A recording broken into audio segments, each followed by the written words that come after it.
Hello everyone, Ace here, and today let's talk about RAM prices, or as Lenovo has recently decreed them, the new normal. Apparently they're not going to be going down anytime soon, and even with increases of production at that, the prices are expected to remain higher than the pre-crisis levels going into the 2030s. On top of that, Microsoft has also announced that they expect RAM prices to double by the end of 2027.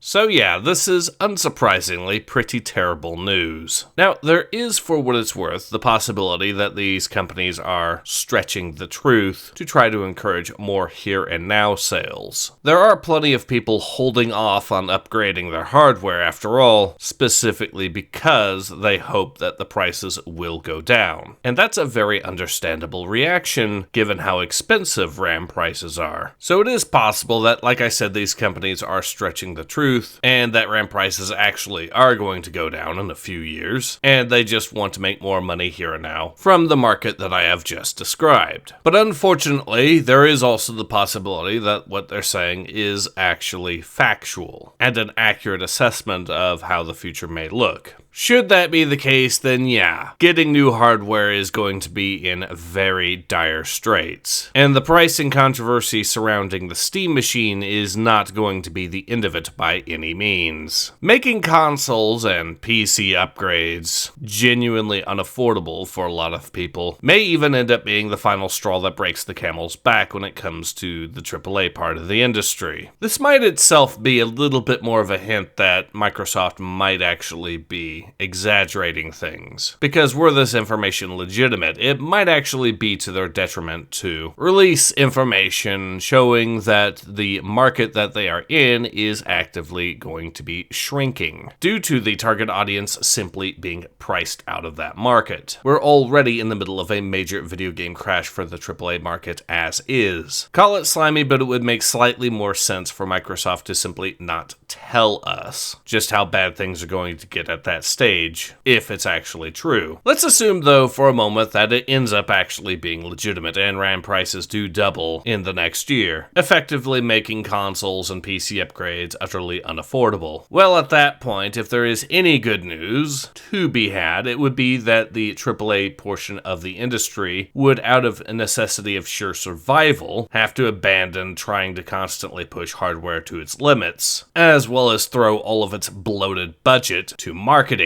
and instead would have to finally give gamers gameplay that isn't vapid, meaningless slop the way they have for so very long now. But like I previously hinted, the companies giving us this news may not exactly be the most honest. So by all means, take these reports with a grain of salt.